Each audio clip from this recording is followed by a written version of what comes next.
Most of us learn one of modern physics' catchiest slogans pretty early. Nothing can go faster than light. It's tidy, it's dramatic, it fits on a t-shirt, and it sounds like the kind of rule the universe enforces with a whistle and a clipboard. Then quantum physics shows up and says, "Sure, about that." But before we jump to the quantum weirdness, we need to be careful about what the slogan really means, because faster than light can refer to a few different things. Some are truly forbidden by relativity. Some are allowed. And some live in a gray zone where the universe seems to be saying, "I'm not sending anything faster than light. I'm just making sure two distant things match in a way that makes your brain itch." The big idea behind the speed of light limit is not actually about light. It's about the structure of space and time. Einstein's special relativity says that space and time aren't separate, independent arenas. They're stitched together into space-time. Once you accept that stitching, you discover a surprising consequence. Different observers, moving relative to each other, can disagree about which events happened first. That sounds like a philosophical nuisance until you realize it can turn into a logical disaster if you allow faster-than-light signals. Hello, and welcome to Sleepy Space Traveler. This channel was created as a quiet space for anyone who enjoys falling asleep to calm storytelling, peaceful narration, and soft explorations of science, the universe, and the mysteries around us. If this kind of content helps you relax, unwind, or fall asleep a little easier, I would really appreciate it if you could like this video and subscribe to the channel to help more people discover this space and help us continue creating these nightly journeys. Please let me know in the comments where you're watching from and what time it is for you right now. Thank you for being here. Now, let's begin. Here's the core issue in plain language. Imagine there are two events, A and B, happening far apart. You might see them as simultaneous. Someone else moving fast relative to you might see A happen first. Another observer might see B happen first. That's not a bug. It's built into relativity. The universe doesn't hand out a single universal now that everyone shares. Normally, that's fine because cause and effect are protected by the light speed limit. If A can only influence B at or below the speed of light, then the order of cause and effect stays consistent for all observers. Everyone can argue about timing details, but nobody can make the effect happen before the cause. If you allow faster-than-light messaging, that protection fails.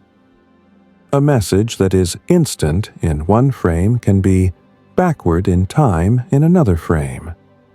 Then you can build paradoxes that look like this. You receive a message telling you not to send the message you are about to send. If you obey, you never send it. But if you never send it, you never receive it. If you never receive it, you send it. And we're stuck in a logical loop. Relativity is basically saying, the universe does not permit a communication method that makes causality frame-dependent in a way you can exploit. It's not being dramatic. It's preventing the space-time equivalent of replying to your own email before you wrote it. Now, let's make this less abstract with a concrete example the original article uses because it's simple and kind of terrifying. What if the sun disappeared right now? Newton's old picture of gravity treated gravity as an instantaneous action at a distance, which would mean Earth would feel the change immediately. Newton himself was uneasy about this, because instantaneous action at a distance is deeply suspicious even if you don't know relativity yet. Einstein showed why it's worse than suspicious. It breaks causality once different observers disagree about simultaneity. If gravity were instantaneous, one observer could say, "The sun disappeared and Earth flew off at the same time," while another observer could see Earth fly off first, while the sun is still there, making cause and effect flip depending on your motion. That's not just confusing. It's physically inconsistent as a universal rule. Einstein's fix was general relativity. Gravity isn't a magical, invisible force reaching instantly across space. It's curvature of space-time, and changes in that curvature propagate outward as ripples at the speed of light. So, if the sun vanished, please don't test this, Earth would continue orbiting for about 8 minutes before the gravitational news arrived, just as the last light from the sun would take about 8 minutes to reach us. This is relativity's idea of sanity. Causes spread locally, step by step through space-time, never skipping ahead. That local step-by-step idea is so important, it has a name: locality. In a local theory, what happens here can only directly affect what's nearby. Anything far away only gets influenced after the influence travels through the space in between. That's how waves work in water, how sound works in air, how ripples spread on a pond. Even when the math gets fancy, the intuition stays. No teleporting causes. Locality is one of those principles that feels so natural we forget it's even an assumption. Classical physics bakes it in. Relativity doubles down on it. And much of cosmology depends on it because the universe is huge and we constantly rely on light speed limits to interpret what we see. When astronomers look at a supernova in a distant galaxy, they're looking back in time because light has a finite travel time. When we talk about the cosmic microwave background, we're talking about information that has been traveling to us for billions of years. The speed of light isn't just a limit. It's how the universe mails us its history. So far, the story is consistent and comforting. There are no shortcuts. No instant messaging across the cosmos. Space-time has rules, and the rules protect causality. Then, quantum mechanics enters the room and knocks a drink over. Quantum mechanics starts innocently enough. Instead of describing particles as little pellets with definite positions and velocities at all times, quantum theory describes them using a wave function. The wave function is not a physical wave like a water wave. It's a mathematical object that encodes probabilities for different outcomes. Still, it behaves wave-like in the sense that it can spread out, interfere with itself, and produce patterns that no simple, tiny pellet picture can reproduce. A good everyday analogy is a weather forecast map. A forecast doesn't tell you exactly where every raindrop will land. It gives you a probability distribution. Some regions are very likely to get rain, others are unlikely.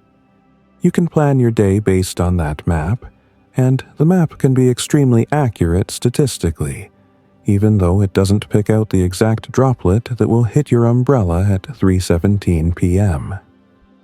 The wave function is like a probability map, but for quantum outcomes. Now, here's the problem. This probability map can be spread out over large distances. If you fire a single electron toward a detector screen, quantum mechanics says the electron's wave function spreads across the screen as a set of possible arrival points. When you finally detect the electron, you don't see a smeared-out splash. you see one dot, one click, one localized hit. The question is, if the wave function was spread out, how do we avoid detecting the electron in multiple places?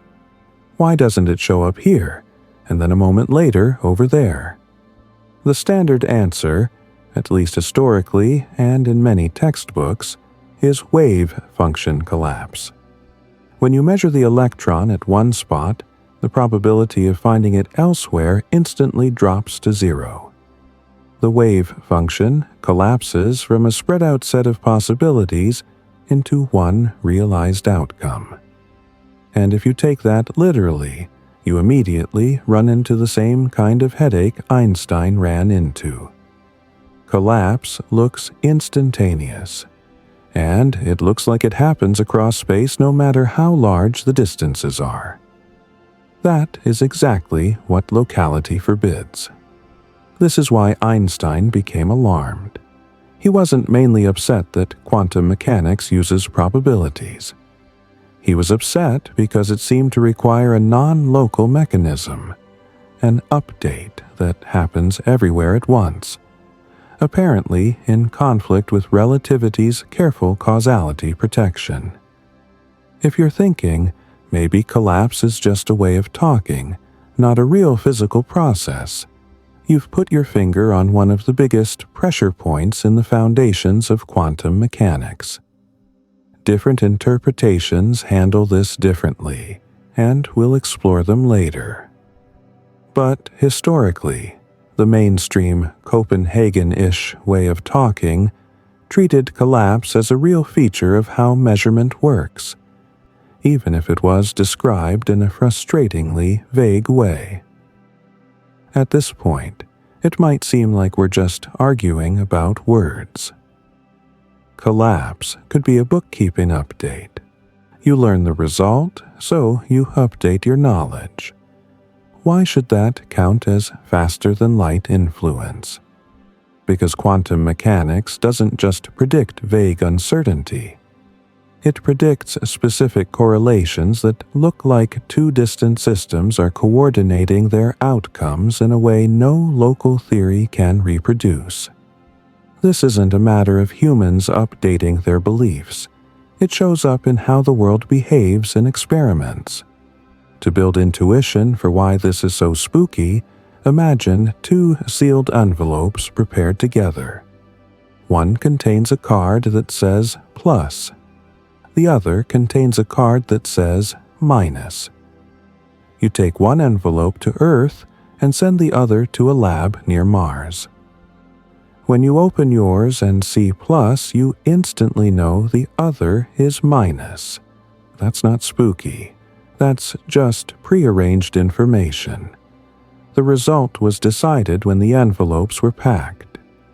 No message has to travel between Earth and Mars when you open yours. Einstein wanted quantum mechanics to work like that. Hidden, prearranged instructions. Hidden variables, assigned locally when the particles interacted, so that later measurements would reveal those instructions without any long-distance influence.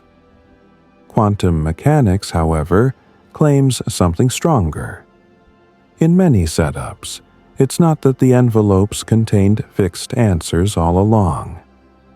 Instead, the pair is in a shared state where outcomes aren't individually fixed until measurement, but they are still perfectly correlated in the right way. That's entanglement. A practical analogy. Think of two perfectly synchronized dice that always add to 7. If you roll yours and get a 2, your partner's roll is guaranteed to be a 5. If you get a 6, they get a 1. If you get a 4, they get a 3. That alone could still be prearranged dice trickery. But quantum entanglement goes further. You can choose different ways to ask the question, different measurement settings, and the correlations remain stronger than any prearranged local strategy can reproduce across all those choices. That Across all choices part is where Bell's theorem enters later. For now, Part 1's job is to make the conflict crisp, so here it is, stripped of drama and kept brutally clear. Relativity says, if influences that carry controllable information travel faster than light, causality becomes observer-dependent in an exploitable way, and physics collapses into paradox. Quantum mechanics seems to say, there are situations where two distant measurements produce correlated outcomes, as if something non-local is connecting them, an influence that does not appear to propagate step by step through space. The immediate temptation is to conclude, quantum mechanics must be wrong, because it violates relativity. That was Einstein's instinct. Quantum theory must be incomplete, just as Newton's gravity was incomplete. Newton's theory worked but was non-local. General relativity replaced it with a deeper local theory. So, Einstein reasoned, quantum mechanics might be a powerful approximation hiding a deeper local theory underneath.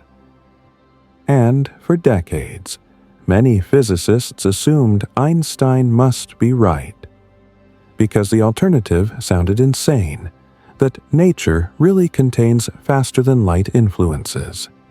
Then one person, John Bell, realized the argument could be sharpened into a test, not a debate, not a seminar fight, a real experimental prediction where local explanations and quantum explanations give different numerical outcomes. But we're not there yet in the narrative. We first need to lock in one more crucial distinction, because it will prevent about 80% of the misunderstandings people have about this topic. There are two very different things people mean when they say faster than light. 1. Faster than light signals, messages you can control like Morse code, but cosmic. 2. Faster than light correlations, relationships between outcomes that appear instantly connected, but can't be used to send a controlled message. Relativity forbids the first. Quantum mechanics seems to allow the second. To see the difference, think about two people flipping coins in separate rooms. If the coins are ordinary, the results are uncorrelated. You learn nothing about the other room from your flip. If the coins are magically correlated so that whenever you flip heads, your friend flips tails, then you learn something instantly. But can you send a message? Only if you can control whether you flip heads or tails.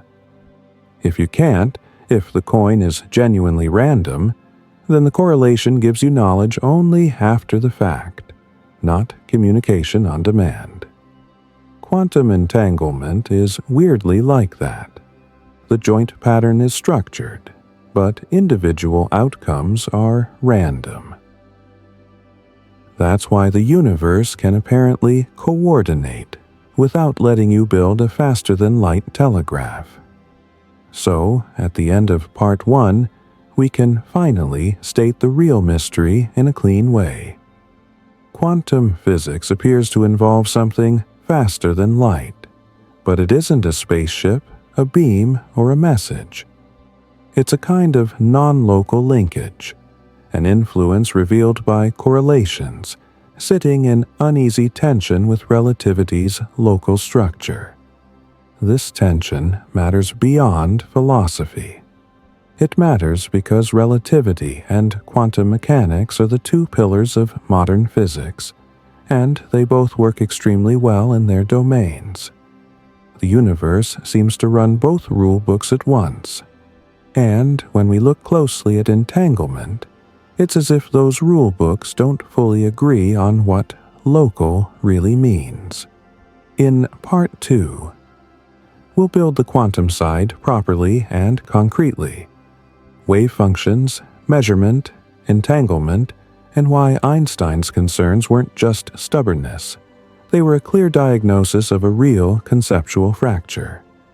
We'll also start assembling the EPR setup in an intuitive way, so that Bell's theorem in Part 3 doesn't feel like it arrives out of nowhere with a stack of inequalities.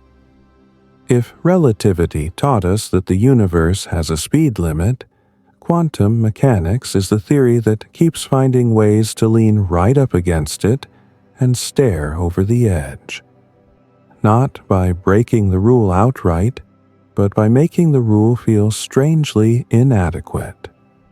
To understand why, we need to talk about how quantum mechanics describes the world, because the tension doesn't come from flashy sci-fi ideas or speculative shortcuts through space-time. It comes from the most basic machinery of the theory, the way it handles probability, measurement, and reality itself. At the heart of quantum mechanics is a quiet but radical idea. Particles do not have definite properties all the time. Instead, they are described by something called a wave function. The wave function is not a physical wave like a ripple on water, and it's not a vague expression of ignorance like, "I don't know where my keys are." It's a mathematical object that encodes the probabilities of different outcomes.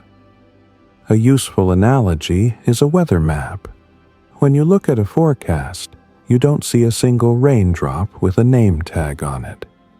You see regions of higher and lower probability. The map doesn't tell you exactly where lightning will strike, but it gives you a structured, quantitative picture of what could happen and how likely each outcome is. The wave function plays a similar role. It tells you where a particle might be found, how fast it might be moving, what its spin might be if you measure it in a certain way. And, like the weather map, it can be spread out over large distances. This is where classical intuition starts to fail us. In classical physics, objects always have definite properties, whether we look or not. A baseball has a position and velocity even if nobody is watching. A coin has a face facing up even when it's covered by your hand. Measurement reveals what was already there. Quantum mechanics rejects this picture. According to the theory, many properties do not have definite values until a measurement is made. Before measurement, the system exists in a superposition, meaning multiple possible outcomes coexist in a precise mathematical sense. That sounds mystical until you remember that the theory is incredibly practical. It predicts experimental results with astonishing accuracy. Lasers, semiconductors, MRI machines, atomic clocks, and GPS all rely on quantum mechanics. Whatever it's doing it correctly. The trouble starts when we ask what measurement actually does. Imagine firing a single electron toward a detector screen. Classical intuition says the electron travels along a definite path and hits the screen at a specific spot. Quantum mechanics says something very different. The electron's wave function spreads out as it travels, assigning probabilities to many possible arrival points on the screen. When you finally detect the electron, you see one dot, one click, one location. So far, that's just randomness. But here's the crucial question that bothered Einstein deeply. Why don't you ever see two dots? Why doesn't the electron show up in one place and then a moment later in another? Quantum mechanics answers this by saying that when the electron is detected at one spot, the wave function collapses. The probability of finding the electron anywhere else instantly drops to zero. The wave function goes from being spread out to being sharply localized. And if you take this description seriously, something unsettling happens. The wave function can be spread across space, potentially across very large distances. If collapse is a real physical process, then detecting the electron here seems to instantaneously affect what's possible over there. No delay, no propagation through space, just an immediate update. That looks a lot like a faster-than-light influence. Einstein noticed this immediately. He didn't need entanglement yet.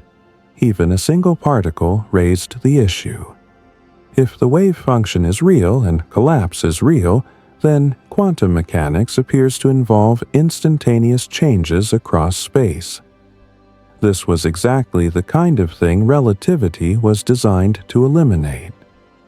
Relativity doesn't just say, light is fast. It says that space-time itself is structured so that influences propagate locally. Effects spread out through space over time. Nothing jumps ahead. Nothing updates everywhere at once. Quantum mechanics, at least in its standard interpretation, seems to violate that principle at a fundamental level. Many physicists responded by saying, in effect, don't take collapse too literally. Maybe the wave function isn't a real physical object. Maybe collapse is just an update to our knowledge. When you detect the electron, you learn where it is, and you update your probability map accordingly. No physical influence needs to travel. That sounds reasonable until you consider situations involving more than one particle. Enter entanglement. Entanglement is not a special add-on to quantum mechanics. It's the generic state of multi-particle systems. When particles interact and then separate, their wave functions can become linked in such a way that they no longer have independent descriptions. Instead of having one wave function for particle A and another for particle B, you have a single wave function describing the pair as a whole. This joint wave function encodes correlations between the particles' possible measurement outcomes. An everyday analogy might help. Imagine two gloves placed in separate boxes. You don't know which box contains the left glove and which contains the right glove. When you open one box and see a left glove, you instantly know the other box contains the right glove. That's not spooky. The information was fixed when the gloves were packed. Your knowledge changed, not the gloves themselves. Einstein hoped entanglement worked like that. He believed that particles carried hidden instructions determining their behavior, and that measurement simply revealed those instructions. Quantum mechanics, however, predicts correlations that go beyond what any such prearranged local strategy can explain. But even before getting to that, the basic structure of entanglement is already troubling. Consider two particles created together in a way that conserves some quantity, like spin. Their total spin must add up to zero. Quantum mechanics says that before measurement, neither particle has a definite spin in any particular direction. Instead, the pair exists in a superposition of possibilities, with the constraint that the outcomes must be opposite. Now separate the particles by a large distance. One goes to a lab on Earth, the other goes to a lab on Mars. You measure the spin of the particle on Earth and get a result. Immediately, quantum mechanics says the state of the distant particle is determined. If yours is up, the other is down. The key point is not that the results are correlated. The key point is when the correlation is established. In the standard quantum description, the distant particle does not have a definite spin until the measurement is made on the first one. The act of measurement appears to fix the outcome for both particles, regardless of the distance between them. This is what Einstein famously called spooky action at a distance. It's worth emphasizing how restrained Einstein's concern was. He wasn't reacting emotionally. He wasn't uncomfortable with probability. He was making a precise conceptual diagnosis. Quantum mechanics appears to violate locality, a principle deeply embedded in relativity. If you believe in locality, then what happens in one region of space should not instantaneously affect what happens in a distant region. There should be some mediating process that propagates through space over time. Entanglement seems to bypass that entirely. At this stage, many physicists were willing to shrug and move on. Quantum mechanics worked. It made correct predictions. Why obsess over interpretation? Einstein refused to shrug. He believed the situation was analogous to Newtonian gravity. Newton's theory worked extremely well, but it involved instantaneous action at a distance. That bothered Newton himself, and it eventually motivated Einstein to develop general relativity, a deeper theory that preserved locality by replacing gravitational force with space-time curvature. Einstein thought quantum mechanics was in the same position, successful but incomplete. The non-locality, he believed, was a sign that a deeper local theory remained to be discovered. This belief led him, along with Boris Podolsky and Nathan Rosen, to formulate the EPR argument. The goal was not to deny quantum predictions, but to show that if quantum mechanics is correct as usually interpreted, then it must be non-local, and if non-locality is unacceptable, then quantum mechanics must be incomplete. The EPR argument sharpened the issue by focusing on entangled systems and asking what must be true about reality if locality is preserved. It set up a dilemma. Either measurement outcomes are determined in advance by hidden variables, or influences travel faster than light. Einstein expected physicists to choose the first option. For decades, many did, at least implicitly. The idea of hidden variables felt reasonable. It preserved locality and realism. It allowed physicists to keep the space-time structure of relativity intact. But there was a problem lurking in the background. Quantum mechanics doesn't just predict correlations. It predicts specific numerical patterns in those correlations, and those patterns turn out to be incompatible with any theory that maintains strict locality.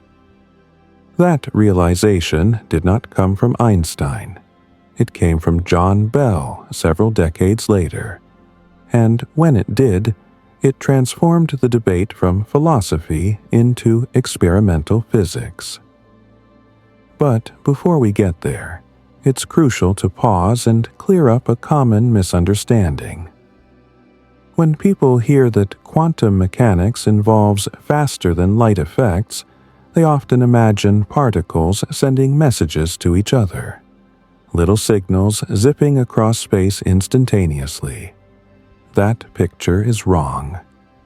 What quantum mechanics appears to involve is non-local correlation, not signal transmission. The outcomes are linked, but they are not controllable. This distinction matters enormously. If you and your friend measure entangled particles, you cannot choose your result. You get a random outcome. Your friend also gets a random outcome. The correlations only become apparent when you later compare notes using ordinary, slower-than-light communication. There is no way to encode a message in your measurement choice that forces a particular outcome on the distant particle. The universe enforces randomness at the local level, even while maintaining strong global correlations. This is how quantum mechanics manages to look faster than light without allowing faster than light communication.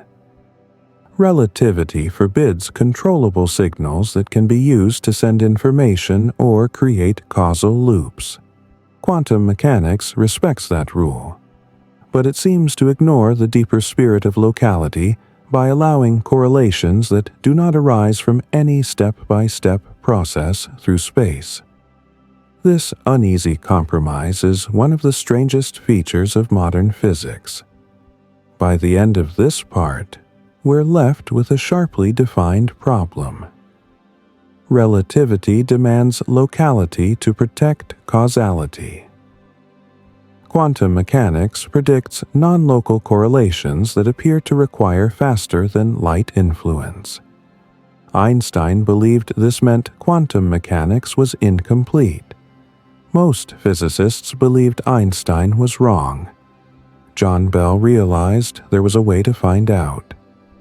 In Part 3, we'll see how Bell transformed this conceptual tension into a concrete experimental test, and why the universe's answer shocked almost everyone. Now, let's move into the part where the something faster than light becomes mathematically precise. Through Bell's theorem and the experiments that killed Einstein's last hope for a purely local hidden variable world. If you picture the early 20th century debate about quantum mechanics, it sometimes feels like a philosophical feud that went on for decades, Bohr with his calm "accept it," and Einstein muttering, "God does not play dice." But that's not quite fair. Einstein's problem wasn't the dice, it was that the dice seemed to talk to each other faster than light. His final hope was that quantum mechanics was just incomplete, that beneath the probabilities there were hidden instructions, preset at the source, telling each particle how to behave later on. Those hidden instructions would restore local realism. Realism, meaning that physical properties exist before we measure them. Locality, meaning that influences cannot jump across space faster than light. It's a comforting idea, and it almost worked. Until John Bell came along in 1964 and ruined it beautifully. Bell realized you didn't have to guess about hidden variables. You could test for them. Suppose you produce pairs of entangled photons and send one to Alice and one to Bob, very far apart. Each can choose to measure the photon's polarization, basically the direction its electric field oscillates. They each have a set of possible detector orientations, say different angles of a polarizing filter. If the photons carried preset instruction cards telling them how to respond to any possible detector angle, then there's a limit to how strongly their results can correlate. That limit, now known as Bell's inequality, is a mathematical ceiling for any local realistic theory. Quantum mechanics, however, predicts stronger correlations that violate this inequality. Here's the intuition without equations. Imagine Alice and Bob each have a deck of cards with red and blue sides. Local realism says that whatever colors they show were already decided before they separated. No distant communication allowed. If they randomly pick ways to flip the cards and compare results, there's a maximum agreement rate you can get from any prearranged deck plan. Quantum theory says entangled pairs beat that limit consistently, and experiments agree. Bell's theorem therefore proves something astonishing. No local hidden variable theory can reproduce all the predictions of quantum mechanics. This is not a loophole or a semantic trick. It's a hard mathematical result. Either the world violates locality, or it violates realism, or both. Before Bell, Einstein could comfort himself with the idea that quantum mechanics was just a statistical disguise for deeper local causes. After Bell, that position became untenable. The universe itself doesn't follow local causation in the classical sense. That's why physicist David Mermin later quipped, "If there is a message in quantum mechanics, it's that the world is not locally causal." Or, as another physicist, John Wheeler, put it, "No elementary phenomenon is a phenomenon until it is an observed phenomenon," which is both poetic and slightly maddening. But don't panic. This doesn't mean information literally outruns light. The violation of Bell's inequality tells us that measurement results are correlated in a way no local process can explain. Not that signals travel superluminally. What's faster than light here is the coordination, not the communication. Think of two perfectly synchronized random number generators sitting on opposite sides of the galaxy. Every time each is triggered, they output 0 or 1. You check the results later and find they're not just correlated. They're correlated more strongly than any possible shared programming could explain. There's no way to design local algorithms that produce those correlations without communication. And yet, in the quantum case, nature does it effortlessly. That's the Bell violation in plain English. When Einstein called entanglement spooky action at a distance, he wasn't joking.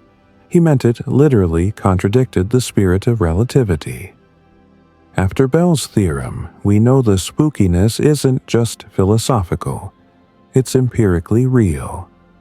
If you separate entangled photons by kilometers, light years, or, in principle, billions of light years, the measurement correlations don't fade. Space doesn't matter. Distance doesn't weaken the connection, because the connection isn't mediated through space at all. And yet, when you measure one photon, nothing travels to the other. No signal, no energy transfer. The mathematics of quantum theory is non-local, but it remains non-signaling, which is the crucial distinction that keeps causality safe. In a sense, the universe keeps two promises at once. 1. No message travels faster than light. 2. But the outcomes of entangled measurements behave as if space isn't there. That combination is what makes quantum theory so slippery and so robust. It's also why we can build quantum computers and quantum cryptographic systems. They exploit those correlations without ever breaking relativity. Bell's theorem transformed metaphysics into physics, but for decades, experimentalists had to catch up. The next chapter, Part 4, will dive into how physicists actually tested the inequalities, from Alain Aspect's first convincing experiments in the 1980s to modern loophole-free tests using satellite links and superconducting qubits. Those experiments confirmed that the something faster than light is not a rumor. It's a feature baked into reality's operating system. The moment Bell turned Einstein's worry into a number you could actually measure, the whole argument stopped being a cocktail party debate and became an engineering problem.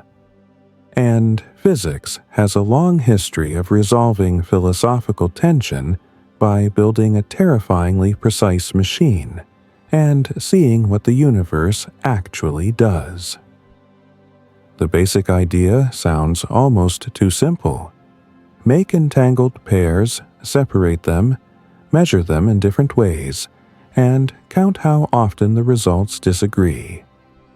In the simplified Bell-style version used in the original article, quantum mechanics predicts that when the two experimenters choose different measurement axes, the disagreement rate comes out to 25%, while any local hidden variable scheme, the particles carrying pre-written instruction envelopes idea predicts at least about 33%. The two theories don't just disagree in some vague interpretive mood. They disagree in a way you can tally with a counter and a spreadsheet.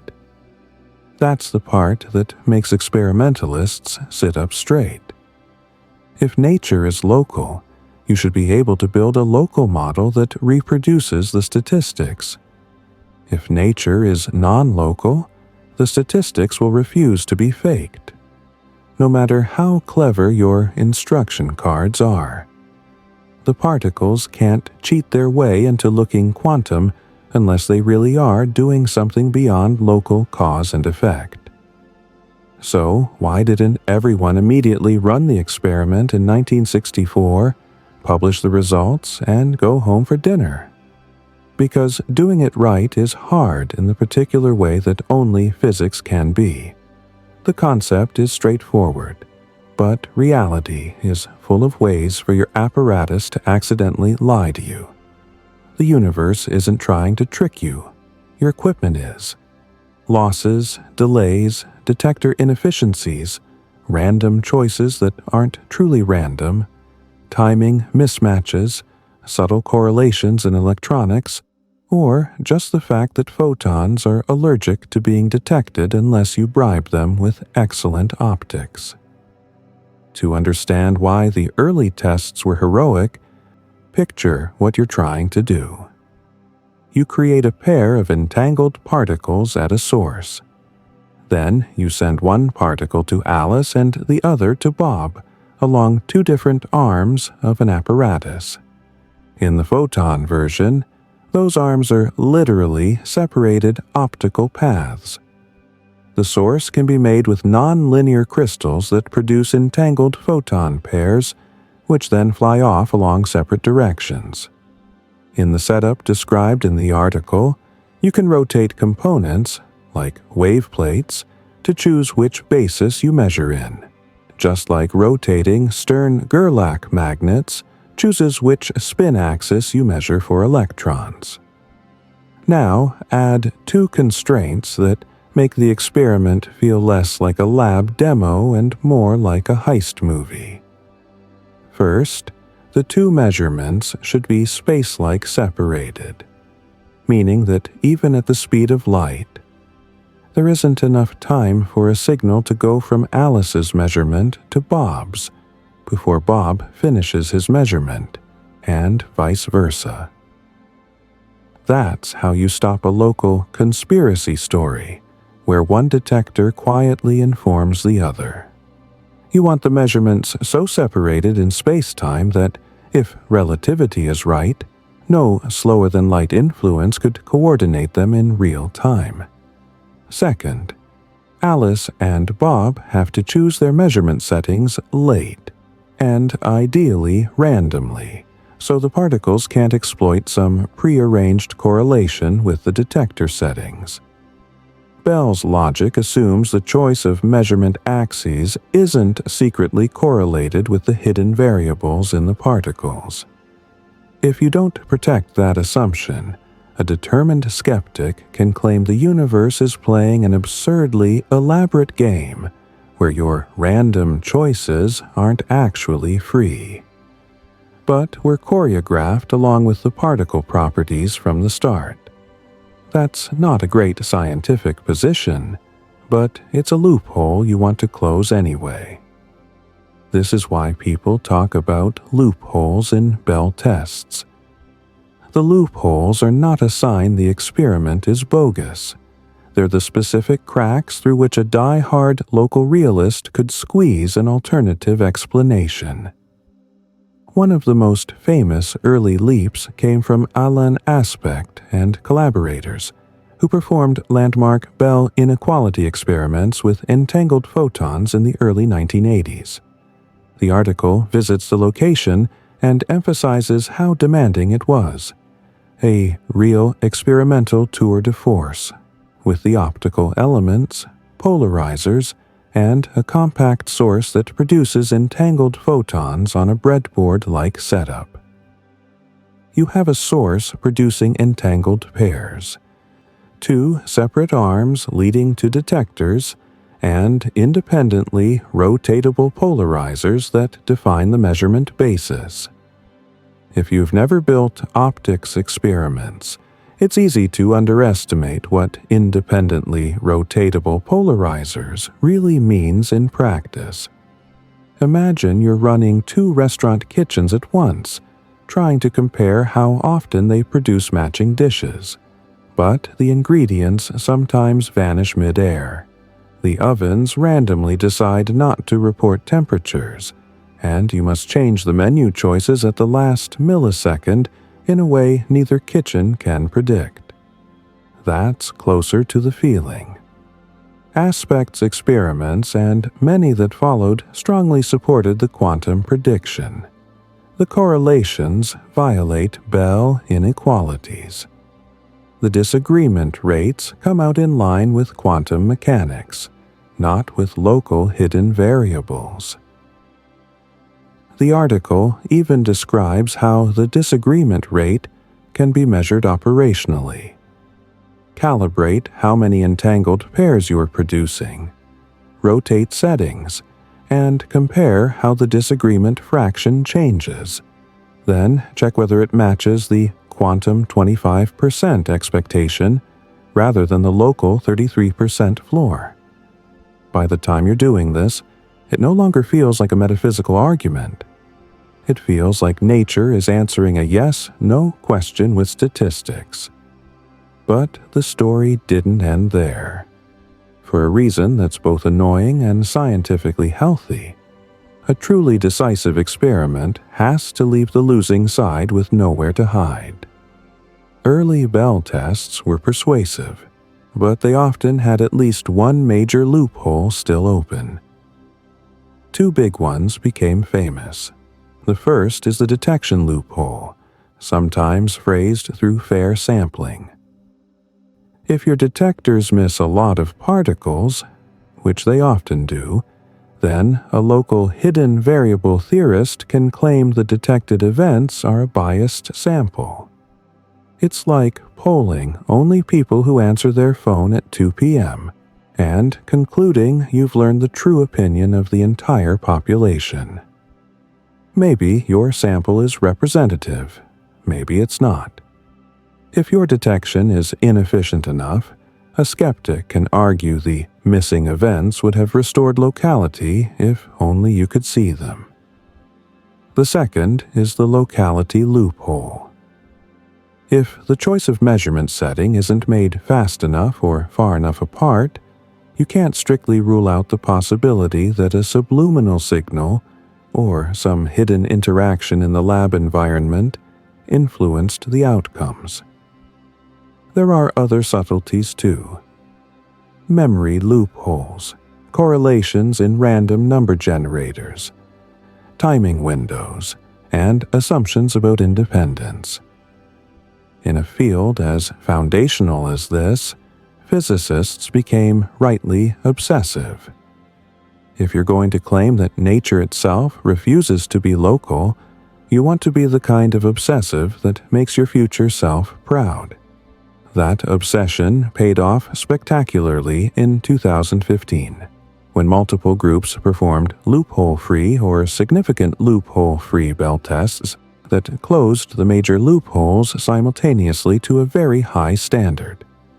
One approach used entangled electron spins in diamond, nitrogen vacancy centers, separated by about 1.3 kilometers, with an event-ready scheme and fast random basis choice, specifically designed to address both detection efficiency and locality conditions. In that experiment, the measured Bell parameter violated the CHSH inequality, with values reported around 2.4 within uncertainty, and the design aimed to avoid relying on extra assumptions that could rescue local realism.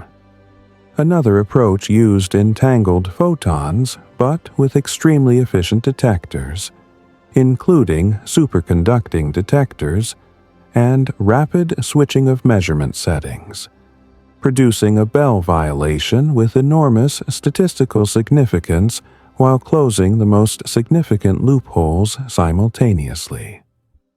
If you want an analogy for why these 2015 experiments were such a big deal, imagine a court case where, for decades, the evidence has looked overwhelmingly convincing. But every time you present it, the defense says, "Sure." But what if the video camera occasionally edited out the moments that would clear my client? Or, what if the witnesses could secretly coordinate their testimony before taking the stand? A loophole-free Bell test is like upgrading to many synchronized cameras, tamper-proof logs, verified randomness for who speaks when, and microphones everywhere. So the defense can no longer plausibly claim coordination or selective reporting. At that stage, the scientific community's confidence stops being, "This seems right." It becomes, if locality is still true, it's going to have to survive in a form that doesn't resemble what we used to mean by locality. This is also why the Nobel Prize in Physics in 2022 went to Alain Aspect, John Clauser, and Anton Zeilinger for experiments with entangled photons, establishing the violation of Bell inequalities and pioneering quantum information science. That prize is a kind of institutional marker. The physics community treats Bell violation experiments not as fringe weirdness, but as central, verified, and technologically fertile. And yes, technologically fertile matters. It's easy to think these experiments are only about embarrassing Einstein, which, to be fair, is a sport some people enjoy. But the same non-local correlations that violate Bell inequalities also power parts of quantum information science, like device-independent randomness certification and some forms of quantum cryptography, where you leverage the fact that no local cheating strategy can mimic the observed correlations. In other words, Bell's theorem isn't just a philosophical guillotine. It's also a practical guarantee that can be turned into technology. Now, let's connect this back to the faster-than-light theme, because here's where people's mental pictures often go off the rails. When you hear that experiments confirm non-locality, it's tempting to imagine a literal signal blasting from Alice's detector to Bob's detector like a superhero text message. "Hey, Bob, I got plus, so you'd better get minus." But that image is not just unsupported. It's actively misleading. The experiments are consistent with something subtler.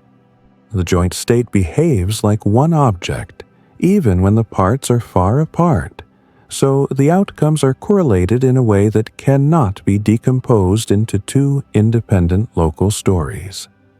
The something faster than light is not a beam. It's not a courier. It's the fact that the correlations don't seem to be produced by local, step-by-step influences traveling through space.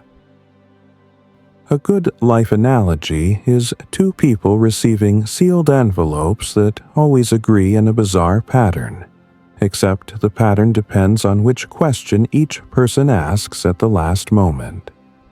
If the questions were fixed ahead of time, you could imagine pre-packed envelopes. But Bell-type experiments vary the questions, measurement settings, and still see correlations that beat any pre-packed strategy. That's what forces you away from local realism. Still, if you're trying to keep relativity from exploding into paradoxes, you should be asking, if this is faster than light, why can't we use it to send messages faster than light? This is where the original article makes an important point. Quantum mechanics sidesteps the time travel paradoxes precisely because outcomes are random. You and your friend each get a plus or minus at random.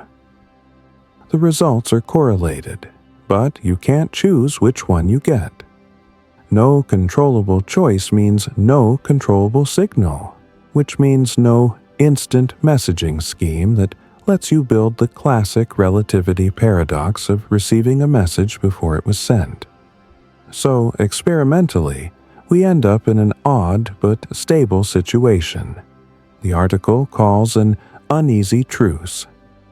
Quantum mechanics is non-local, but it doesn't produce the catastrophic causality breakdown you'd expect if you could actually transmit information faster than light. Now, because you asked for modern information and a bit of cosmology flavor, there's an extra twist that makes this story even cooler.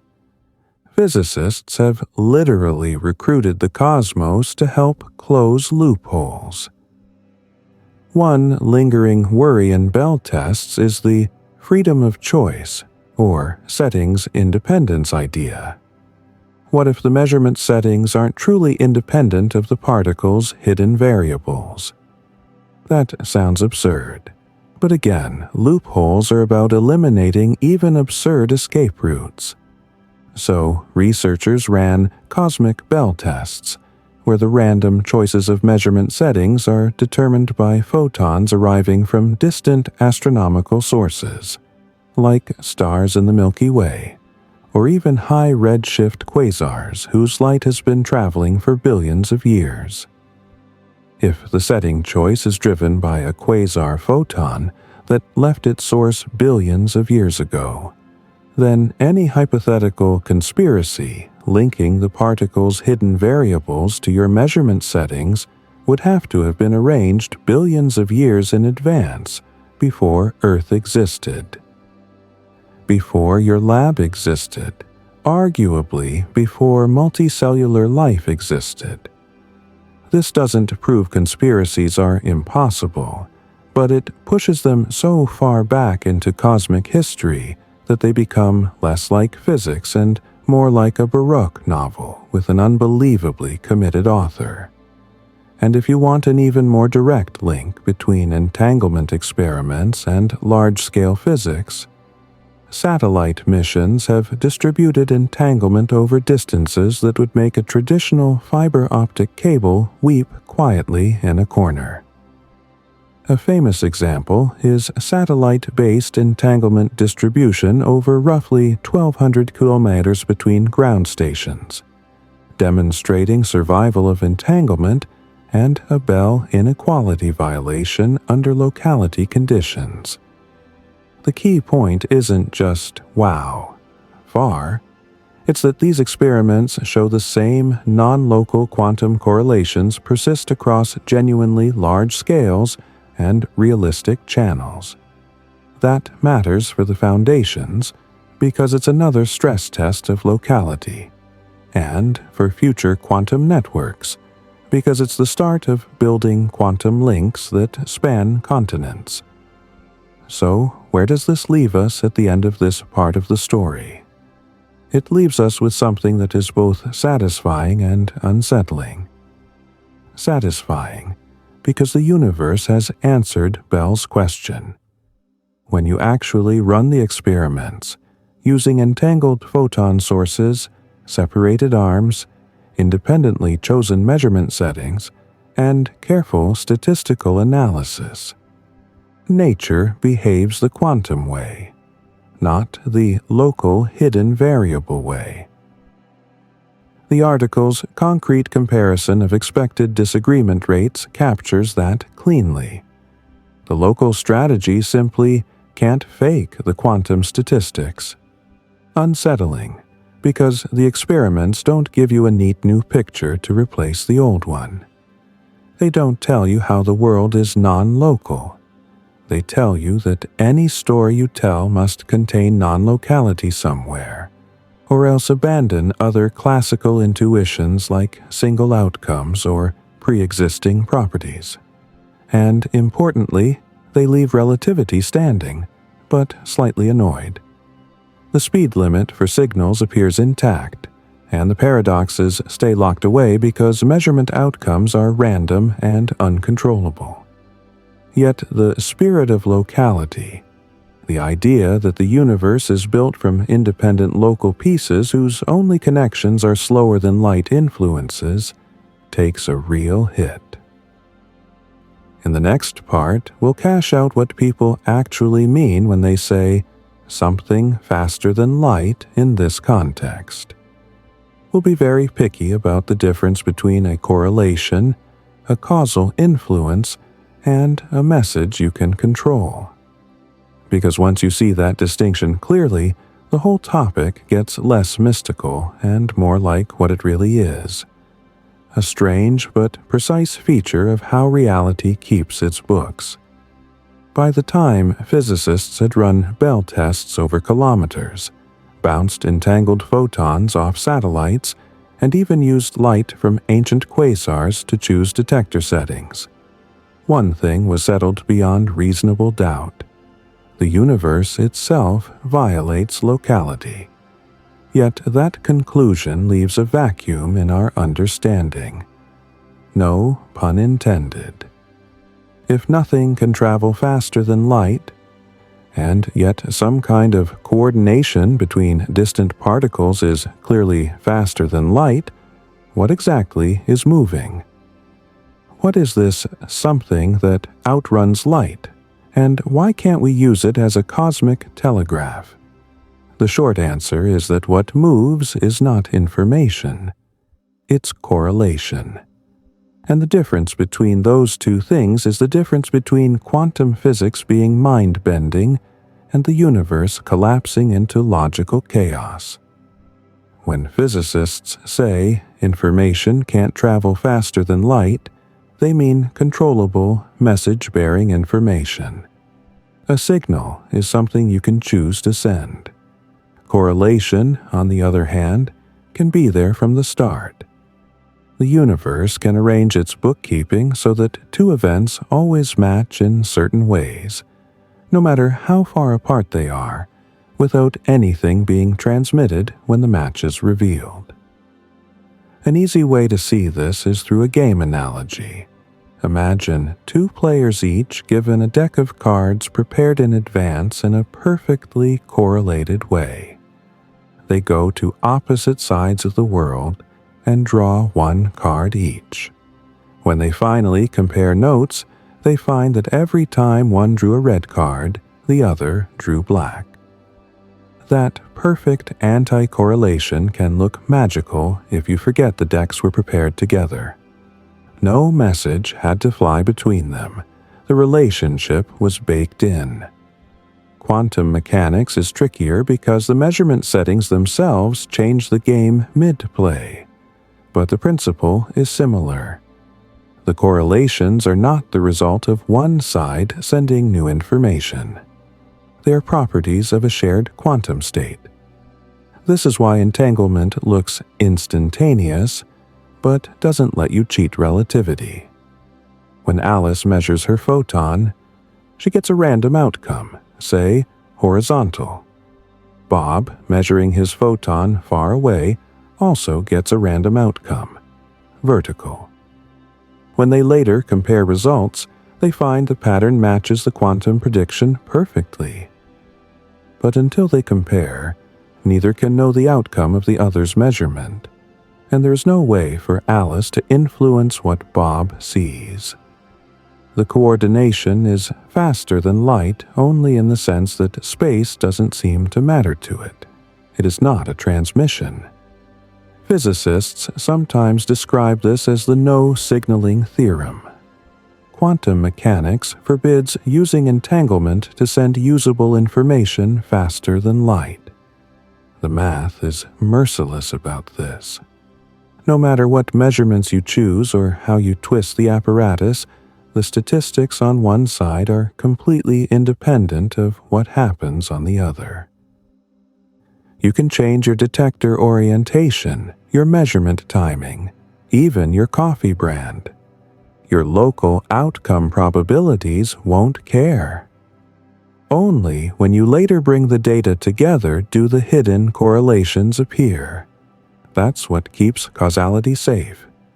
Relativity doesn't forbid correlations.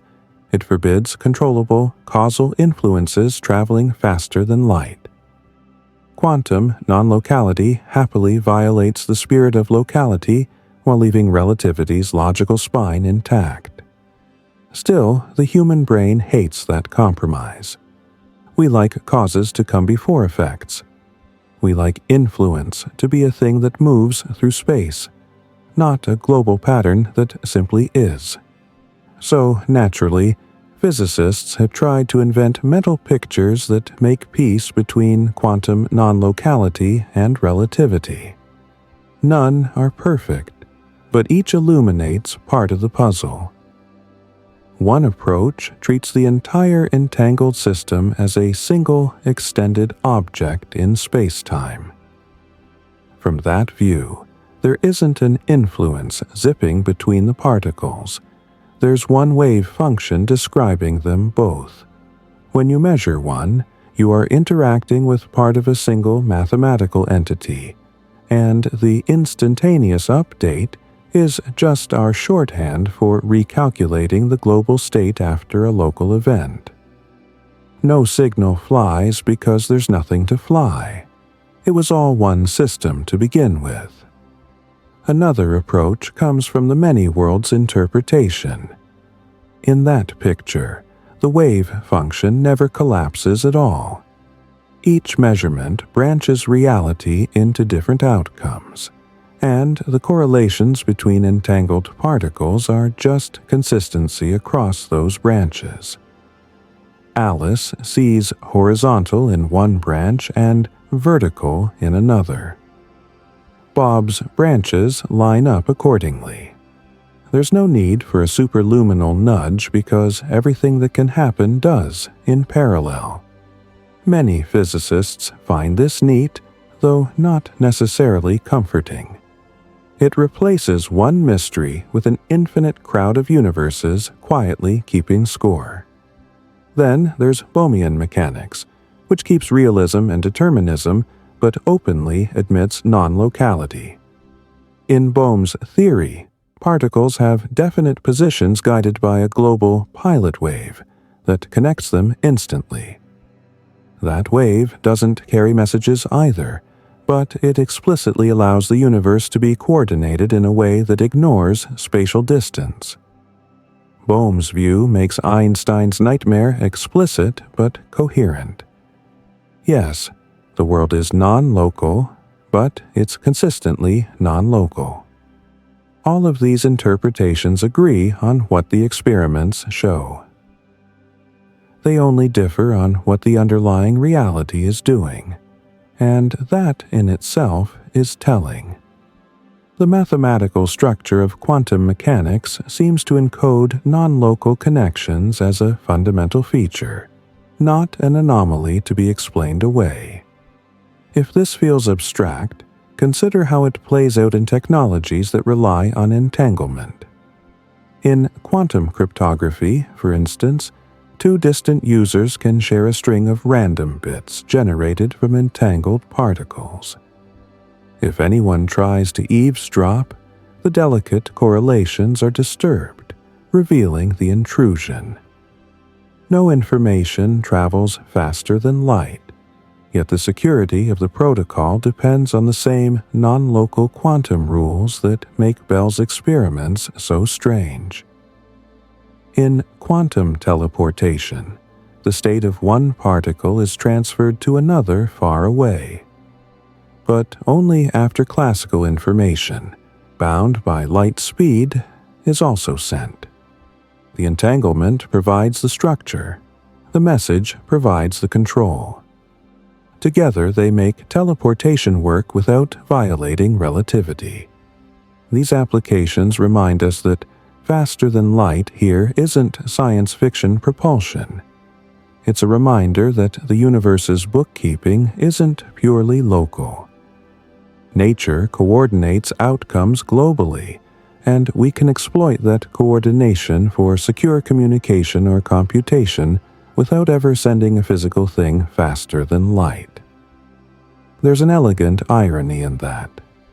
The same feature that once made Einstein bristle has become a practical resource. Entanglement, once a philosophical annoyance, is now a currency in quantum information science. The laws of physics haven't relaxed their speed limit.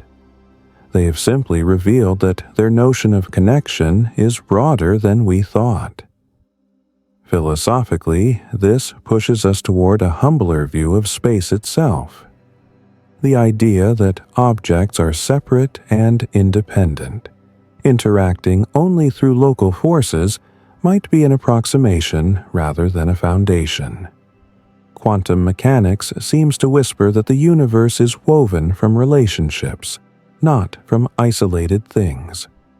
When two entangled particles act as if distance doesn't exist, they may just be showing us that distance is a derived concept, not a primary one. And so, what's faster than light? Not a signal, not a particle, not a cause.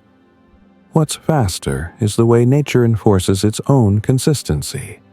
It's the instant coordination of a reality that refuses to be chopped cleanly into local pieces. Nothing moves, yet everything fits together. That may sound unsatisfying to anyone hoping for warp drives or tachyon mail, but it's profoundly consistent. The universe gives us no paradoxes, only a more subtle kind of order than our classical minds expected.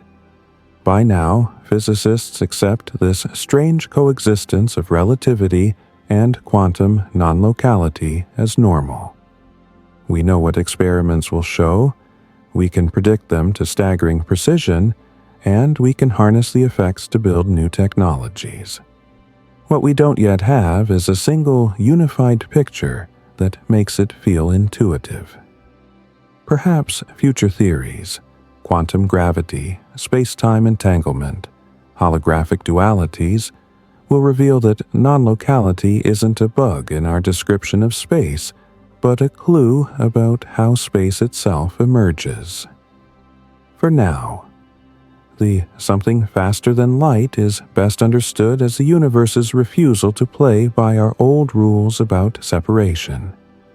Nothing outruns light in the usual sense, yet somehow everything stays in step. By now, the puzzle has changed shape.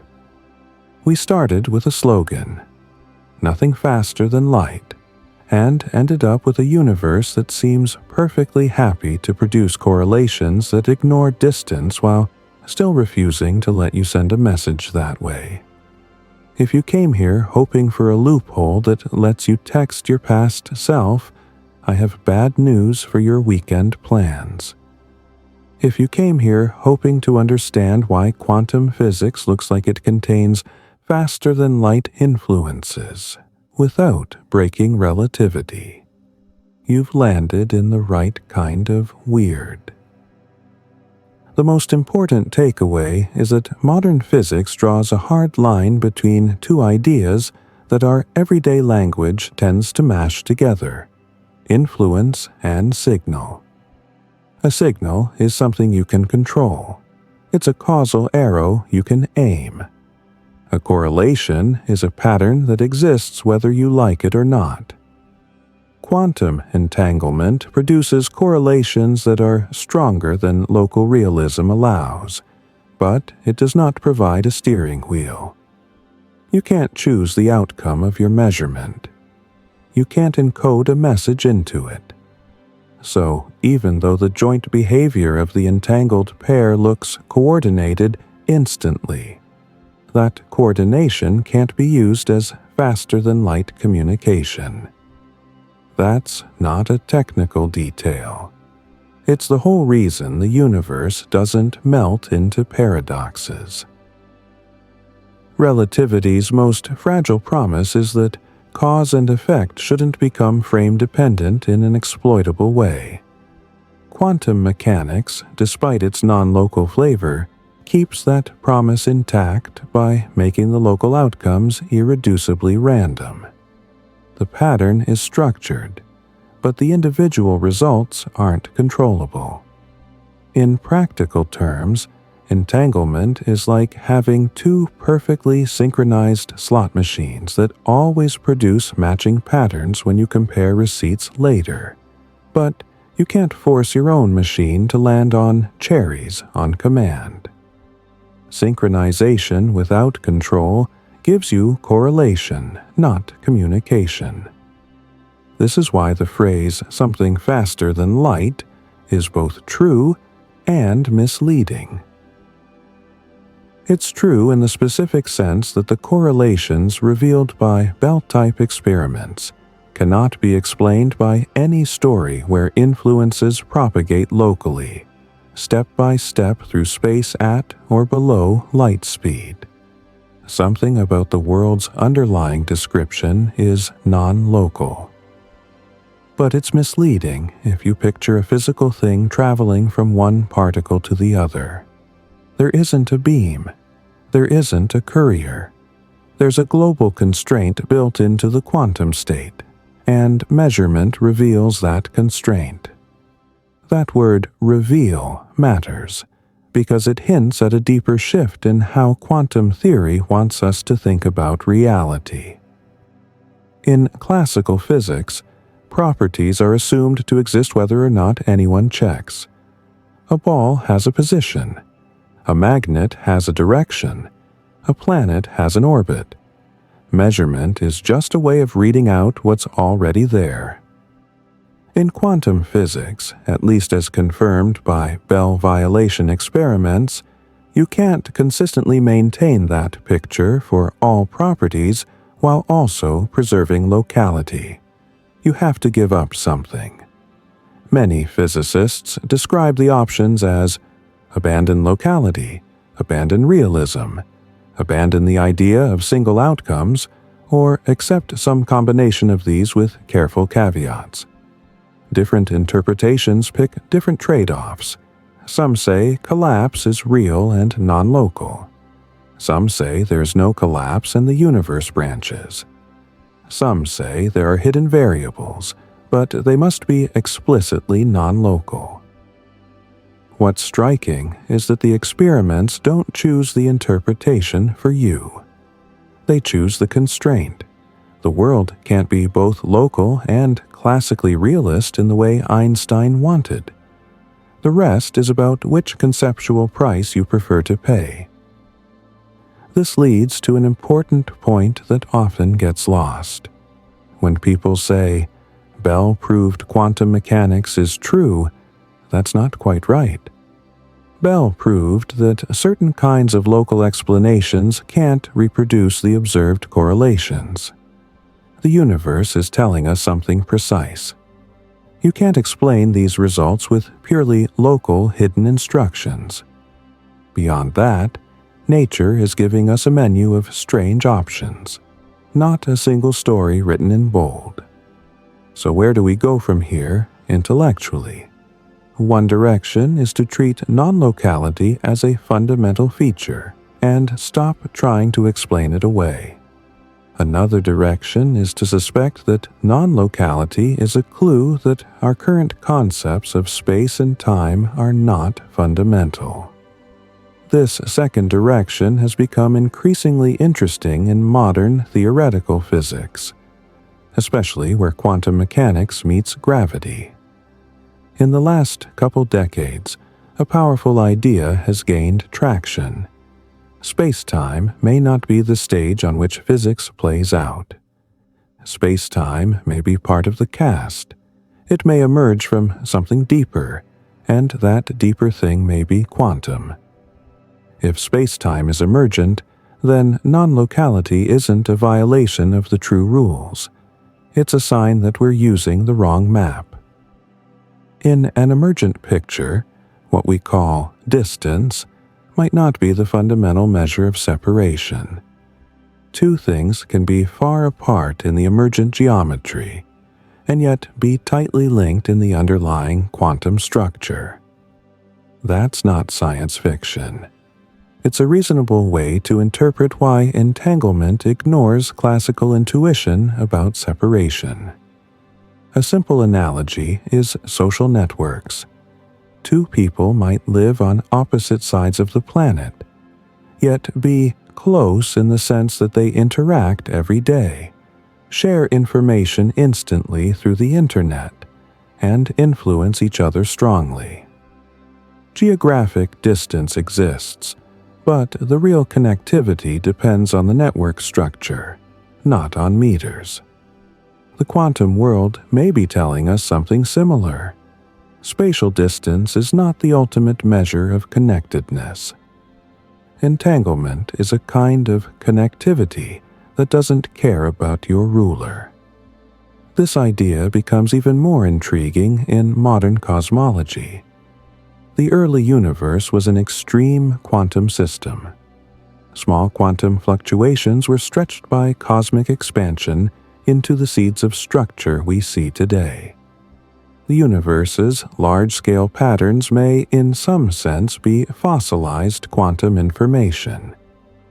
If the early cosmos was entangled in a way we don't fully understand, then the universe's history is not merely a story of matter moving through space, but a story of information and correlations evolving alongside geometry.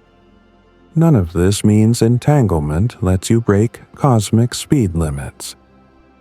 It means the universe might be built from rules where how things are related is more fundamental than how far apart they are. That may sound abstract, so let's pin it to something concrete. Why the speed of light still wins in practice. Even though entanglement correlations are non-local, you can't exploit them unless you bring the data together. That requires classical communication, an ordinary signal traveling at or below light speed. The correlation is like a perfectly matched pair of puzzle pieces. You can hold one piece in each hand and claim they fit, but you can't prove it to someone else until you physically compare them. In the real world, comparing means sending messages, moving records, synchronizing clocks, and doing all the mundane things that relativity governs. So relativity remains the traffic cop for anything you can actually use operationally. This is why quantum non-locality and relativity coexist without contradiction. Quantum theory is non-local in its structure, but it is non-signaling in its operational consequences. Relativity doesn't forbid the universe from having global constraints. It forbids you from using those constraints to send controllable influences outside the light cone. So what, finally, is faster than light in modern quantum physics? It's the appearance that nature enforces consistent joint outcomes across space-like separations, in a way no local mechanism can replicate. It's the refusal of the universe to be described as a set of independent local parts with pre-existing properties that measurement merely reveals. It's a feature of reality that says, the world is not stitched together only by local causal chains. It is also stitched together by deeper global structure. If you want a single sentence to carry away, it's this. The speed of light is the limit for signals, not for the universe's bookkeeping. And that has a few implications worth ending on, because they're the practical, grown-up reasons this topic matters beyond "Isn't that spooky?" First, it reshapes what separation means. In classical thinking, separation is absolute. Two distant objects are independent unless something travels between them. Quantum entanglement tells us independence is not guaranteed even when distance is large. Space doesn't always sever relationships. It sometimes fails to matter. Second, it changes what we mean by explanation. Classical explanations like to tell stories. This thing hit that thing, which caused this other thing. Quantum mechanics often explains by constraints. Here is the structure of the state. Here are the allowed correlations. Here are the statistical predictions. The world behaves consistently, but not necessarily in a way that matches our narrative instincts. Third, it hints, without proving, that space-time might not be fundamental. If the deepest connectivity in the universe is entanglement rather than proximity, then space may be more like a map than a territory. Useful, accurate in many regimes, but not the bedrock of reality. Finally, it reminds us that physics is not just about what we can build or control. It's also about what nature allows and what nature refuses. Nature refuses faster-than-light signaling because causality matters. But nature also refuses a purely local classical picture of reality because the experiments say so. We're stuck, productively stuck, between two truths that are both extremely well supported. So, yes, there is something faster than light. If by that you mean the non-local correlations that tie entangled systems together. But it isn't a rocket engine. It isn't a message. It's the quiet, stubborn fact that the universe's deepest connections aren't limited by spatial distance in the way classical physics assumed. If that feels disappointing, try flipping it around. The universe didn't give us a way to cheat causality, but it did give us something arguably more interesting. A glimpse that reality is more interconnected than space alone can describe. And that's a pretty good trade, unless you were really counting on that weekend time machine. When people first hear something faster than light, they tend to picture beams, rockets, or secret signals. After all, speed is something we measure in motion, but by now we've seen that the something is stranger and more subtle. It isn't a thing racing through space, it's a pattern written into the world. The fastest thing in the universe, it turns out, is not a messenger. It's consistency itself. Relativity gave us a universe that behaves locally, cause by cause, light cone by light cone. Quantum mechanics gave us a universe that behaves globally, where distant events are somehow parts of the same mathematical object. Bell's theorem forced us to admit that these two pictures don't overlap neatly, and experiments forced us to stop hoping the conflict would go away. The result is a cosmos that keeps both promises. No usable signal travels faster than light, yet measurements across space behave as if they were always connected. That realization changes the emotional flavor of physics. It's not the fantasy of super speed. It's the humility of realizing that distance might not be the deepest fact about reality. We used to think of the world as a collection of separate pieces knocking into each other like billiard balls. Now, it looks more like a web of relationships where space and time are part of the pattern, rather than the framework that holds it. This shift doesn't make relativity obsolete. It shows how carefully nature preserves its boundaries. Light speed still governs everything we can control: communication, energy, cause and effect. Quantum mechanics simply tells us that behind that discipline, there's an invisible synchrony that doesn't care about miles. The two theories coexist because the universe is generous enough to honor both. It keeps causality intact while revealing that locality was never absolute. Philosophically, that's both frustrating and inspiring. We crave mechanism, something we can picture. Quantum physics gives us structure without mechanism, probabilities that add up, correlations that can't be faked, and a logic that refuses to fit into our storytelling instincts. Yet those very features have become tools. Entanglement, once the poster child for spooky action, now secures encryption keys, links quantum computers, and may eventually define the architecture of a quantum internet. The weirdness is not an exception. It's a resource. Cosmology, too, has started to borrow the lesson. The early universe was a quantum system before it was a classical one. The smoothness of the cosmic microwave background, the seeds of galaxies, even the large-scale geometry of space-time, may all trace back to quantum correlations that ignored distance long before light had room to travel.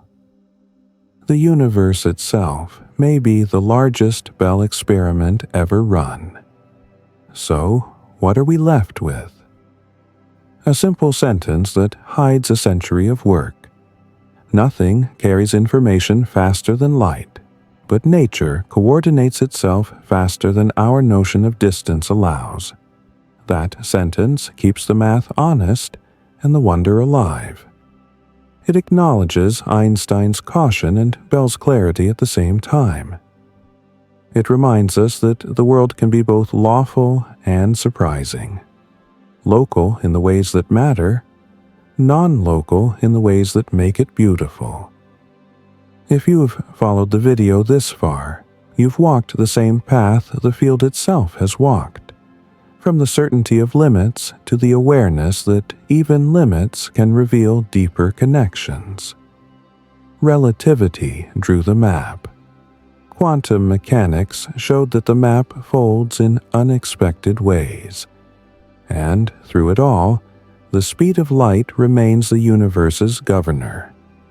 Not because nothing else can move faster, but because nothing else needs to. So yes, this is the final part, and the only honest ending. The something faster than light is not a traveler, not a signal, not a secret engine. It's the fabric of reality itself, quietly keeping every distant piece of the universe in step.